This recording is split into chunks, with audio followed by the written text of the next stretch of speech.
Well, we're starting another week, and what an opportunity to serve the Lord this week. We're excited here, of course, as we're getting closer and closer to a major outreach, asking God to do a very definite work through us. It's so important in these days for us not to be passive or just having a survival mentality. God has a plan for us, and He wants to use our lives in a very definite way. Everybody is important.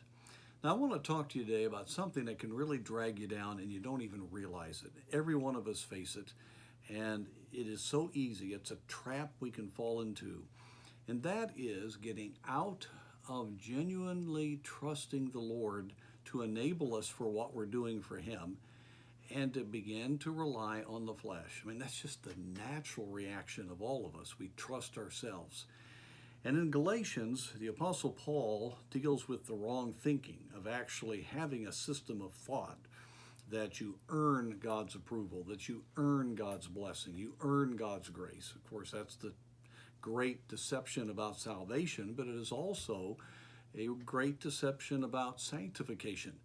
And we read in Galatians 3 verse 1, "O foolish Galatians, who hath bewitched you, that ye should not obey the truth, before whose eyes Jesus Christ hath been evidently set forth, crucified among you. This only would I learn of you. Received ye the Spirit by the works of the law, or by the hearing of faith?" And here's the verse. "Are ye so foolish? Having begun in the Spirit, are ye now made perfect by the flesh?" The minute we begin to see the Christian life as labor, the duty of devotions, the duty of family altar, trying to get up the nerve to talk to people about Christ, and we think about being disciplined and scheduled, and it all just seems so heavy and hard. You can just mark it down. Whether you think about it or not, you're depending upon yourself. There is such freedom when we're really in genuine communication with the Lord, when we are aware of His presence, when we are aware of His enabling power. We can't earn His acceptance by doing all of these things. That's not what He's asking us to do. He's wanting us to be just the tool in His hands to do what we cannot do. God can shape our life. He can schedule our life.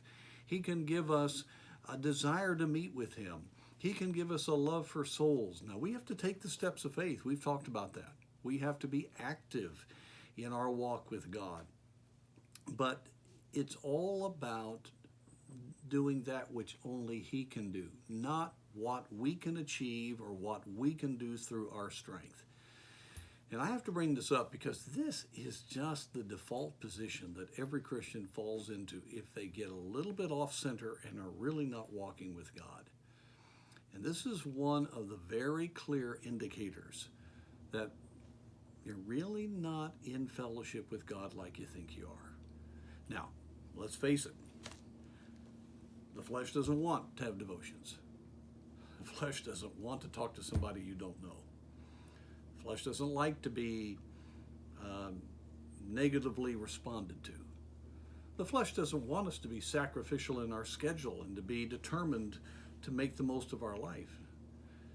So there is that natural pressure of the flesh. But when we're walking with God, our thinking changes. Our mind is transformed so that we can know the perfect will of God. Our minds are renewed by the Spirit. We think differently. We have the mind of Christ. And even with that flesh pushing us down, oh, what a joy. I'm going to meet with the Lord because the Holy Spirit gives us the desire for it. Well, that first step may be hard toward talking to someone, but all of a sudden you sense the power of God in your life, and God gives you that burden to talk and to have the boldness that He wants you to have. As you look at your schedule, instead of looking at all the things you got to do, all of a sudden you realize, I want to make something of my life today. And God gives you a serious perspective and just a very good outlook that helps you get excited about using your life properly. So yes, the flesh is a battle, it always is. But if we depend upon the flesh that doesn't want us to do right, well, we're really in trouble. It's a double jeopardy. But when we acknowledge that the flesh is holding us back from walking by faith, and then turn to the Lord and and allow Him to be in control, let the Spirit of God work, God will then give us the fruit of the Spirit. He will lift up our hearts. He will give us a different perspective. And that where the Spirit of the Lord is, there's glorious liberty. So be encouraged. Today, you can have just a great joy in serving the Lord.